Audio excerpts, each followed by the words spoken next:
Wee Gilles by Monroe Leaf. Illustrations by Robert Lawson.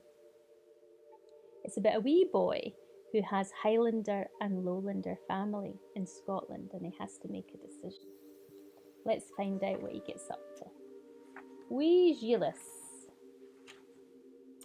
Wee Gilles lived in Scotland.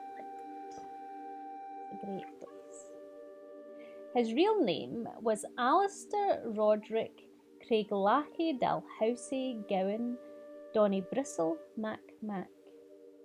And that took too long to say, so everybody just called him Wee Gilles. His mother's relations were all Lowlanders. They stayed down in the valleys and raised long-haired cows. His father's relations were all Highlanders. They stayed up in the hills stalking stags. Wee Gilles didn't know which he wanted to be, a Lowlander or a Highlander. His mother's relations all thought that his father's relations were all very foolish to run and climb and creep around the hills, stalking stags. His father's relations all thought that his mother's relations were very silly to drive and call and milk their long-haired cows. Wee Gilles didn't know, but he watched them both, and he was cheerful and amiable. So for 1 year, he went to live in the lowlands with his mother's relations. Look, there he is, walking down the path. Every day, he rose early and ate a large bowl of porridge. Then he drove the long-haired cows out along the valley, and at night he called and called them and drove them home again in time for his mother's relations to milk them. Once he was late in getting them home. Then the relations all asked him what had kept him, and he had to tell them that the cows wouldn't come when he called. Then the relations all said that he didn't shout loud enough, and the cows couldn't hear him through the heavy mist. So every night, when the mist would come down over the valley, Wee Gilles would shout a little louder than he had before. That was fine for his lungs, and by the end of the year, they were very strong.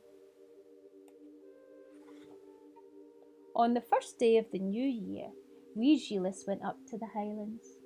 There he is, walking up the hills. Every morning, he rose early and ate a large bowl of porridge with his father's relations. Then he set out walking and crawling, running and creeping all over the hills, stalking stags. He would hide behind thistles and sit on the heather, and sometimes he would have to be quiet. Hours at a time that you would have thought he was a stone. Once, while he was stalking, he sighed a big sigh because he had stayed still for a long time, and the noise that it made frightened the stag, and so it ran away. Then the relations all told Wee Gilles that he didn't keep quiet enough, and that he must learn to hold his breath. So day after day, sitting among the thistles and on the heather, Wee Gilles would hold his breath longer and longer to keep from sighing, so he wouldn't frighten the stags. That was fine for his lungs, and by the end of the year, they were very, very strong.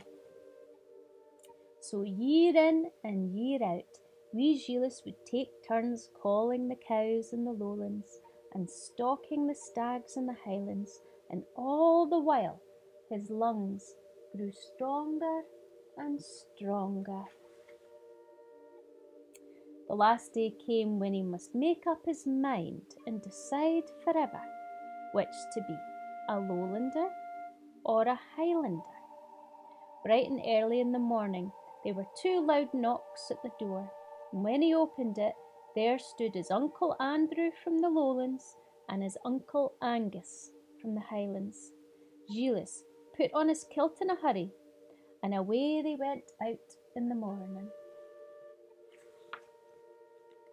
They walked and walked, not saying a word, down through the valley and up over the hill until they found just the right spot for deciding. Then his Uncle Andrew and his Uncle Angus stopped, and they stood very still. They turned to wee Gilles. He was exactly halfway up the side of a medium-sized hill, not in the Lowlands and not in the Highlands, just in the middle, and he had to choose forever. Gilles looked down and looked up, and then he looked at his uncles, and then they began to talk. First they pleaded, and then they begged, very softly and very quietly, one at a time, and they politely waited for the other to finish what he had to say before the other began.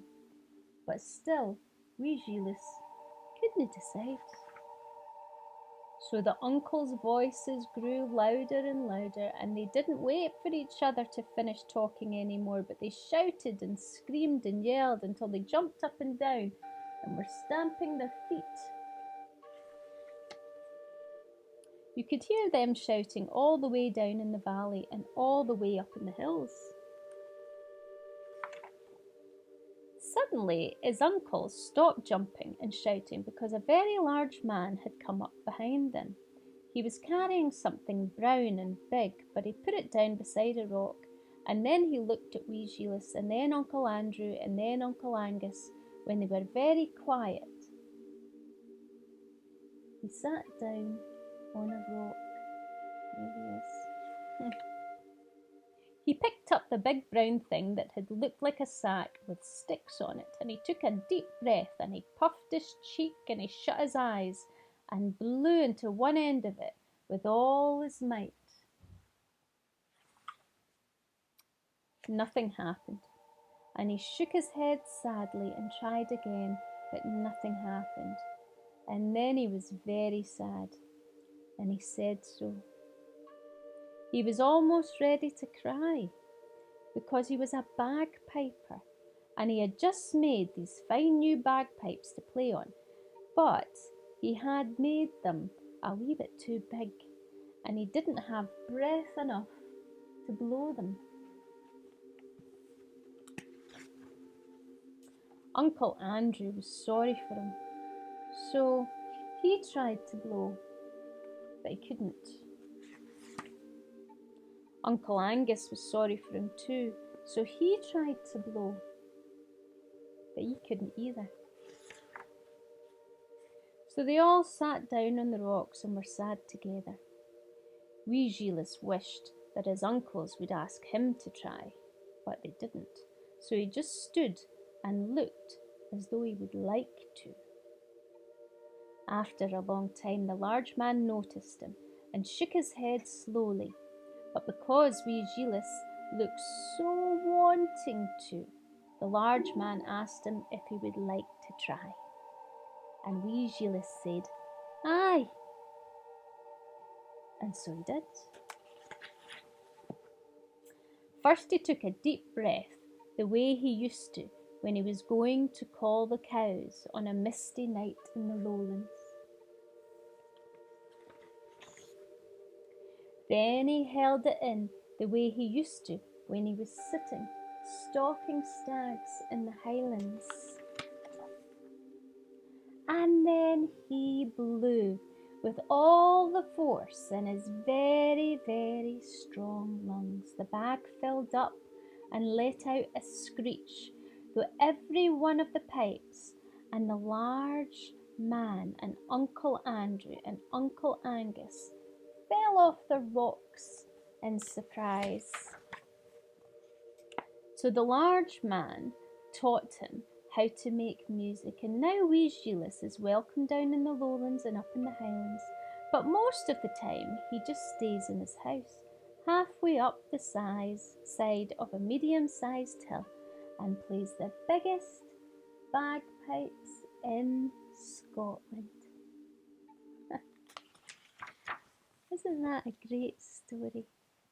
Cheery and Drasta Grai.